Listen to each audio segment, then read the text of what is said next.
Praise the Lord. Good morning. आज सुबह के मनन में मैं आपका स्वागत करता हूँ। आज मैं आपके लिए पढ़ने जा रहा हूँ भजन संहिता अध्याय 68 का पद 6। यहाँ लिखा है, परमेश्वर अनाथों का घर बसाता है और बंदियों को छुड़ाकर संपन्न करता है, परंतु हठीलों को सूखी भूमि पर रहना पड़ता है। इंग्लिश में पढ़ूंगा मेरे अजीजों। God settle the solitary in a house, he leads out the prisoners to prosperity, but the rebellious dwell in a parched land। मेरे जी यहाँ पर जैसे लिखा हुआ है कि परमेश्वर अनाथों का घर बसाता है और बंधुओं को छुड़ाकर भाग्यवान करता है। ठीक है, ये दरअसल वो लोग हैं जो परमेश्वर की बाट जोते हैं। परमेश्वर के अलावा उनका भरोसा, उनका विश्वास, उनकी आशा कहीं नहीं होती। हम संसार में कभी अपने आप को कभी अनाथ महसूस करते हैं, जैसे हमें सब ने छोड़ दिया। ठीक है, इवन हम हमारे माता पिता से भी हमारी आस जो है ख़त्म हो जाती है और हम अपने आप को एक अनाथ सा महसूस करते हैं। अनाथ सा महसूस करते हैं, सोचते हैं हमें सब ने छोड़ दिया। और इन सब के बीच में शैतान ये भरसक कोशिश करता है कि आप अपना भरोसा परमेश्वर से हटा लें, परमेश्वर से अपनी आशा छोड़ दें, परमेश्वर से अपनी आशा जो है वो बिल्कुल आशा आपकी ख़त्म हो जानी चाहिए। ऐसा शैतान प्रावधान या जीवन में ऐसे थॉट्स लाता है, थिंकिंग लाता है कि आपका भरोसा परमेश्वर से हट जाना चाहिए। इवन शैतान भी हमें महसूस कराता है कि हम अनाथ हैं संसार में, लेकिन नहीं मेरे जीजो, हमारे साथ परमेश्वर है। परमेश्वर जब हमारे साथ है तो परमेश्वर हमारी अगुवाई भी करेगा। बाइबल में लिखा है, दूध पिलाती हुई माँ अपने बच्चों को भूल सकती है, लेकिन मैं तुझे नहीं भूलूंगा। मैंने तेरा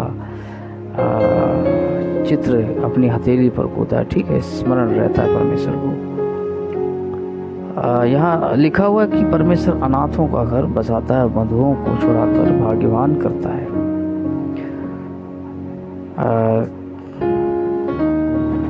दूसरे ट्रांसलेशन में संपन्न करता है। यहाँ भाग्यवान लिखा हुआ है, दूसरे ट्रांसलेशन में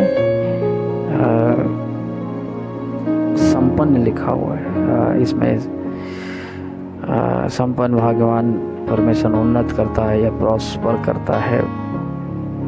हम इस बात को जानते हैं कि परमेश्वर प्रॉस्पर करता है हर एक उस व्यक्ति को जो उसे मांगता है। बाइबल में लिखा है, मांगो तो तुम्हें दिया जाएगा, ढूंढो तो तुम पाओगे, खटखटाओ तुम्हारे लिए खोला जाएगा। ठीक है, इस पे दरअसल मैंने सरमन दिया है फेसबुक पर, आप उसे चेक कर सकते हैं। मेरे जी जो यहाँ पर परमेश्वर बंधुओं को, बंधुआई में हम कई प्रकार के बंधन में हो सकते हैं, बंधुआई में हो सकते हैं।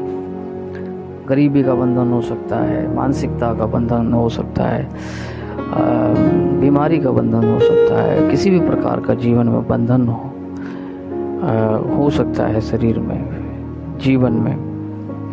परमेश्वर का वचन कहता है वो बंधुओं को छुड़ाकर भाग्यवान, है ना।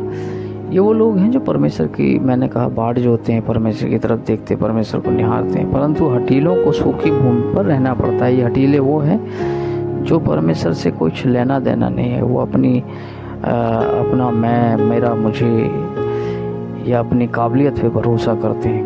उन लोगों को सूखी भूमि पर रहना पड़ता है। परमेश्वर में बने रहे मेरे जी, जो परमेश्वर से प्रेम करते रहें, प्रभु में चलते रहें, उसके पीछे चलते रहें, उसका बहुत बड़ा प्रतिफल है। विश्वास में बने रहें, अपने विश्वास को न त्यागें, परमेश्वर को निहारें, उससे मांगें, प्रार्थना करते रहें, एक दूसरे के लिए भी प्रार्थना करते रहें। मैं प्रार्थना करूंगा। धन्यवाद देता हूँ महान पिता, तेरी महान प्रेम करुणा के लिए पिता, हम सबके साथ में होते, दया दृष्टि हम सबके साथ में बनी रहे पिता। प्रभु प्रार्थना करता हूँ, यदि हम में से कोई बीमार है, अस्वस्थ है, आप चंगाई दें, कर्जे में है आप उसे मुक्त करें, गरीबी में है उसे निकाल प्रभु जी। हालेलुया। प्रार्थना करते हैं, बंधुआई में उसे छुटकारा दे। यीशु मसीह के नाम से हमारे परिवारों को, हमको, आप लोगों के बारे में लेते हैं। प्रार्थना धन्यवाद के साथ यीशु मसीह के नाम से मांगते हैं, आमीन।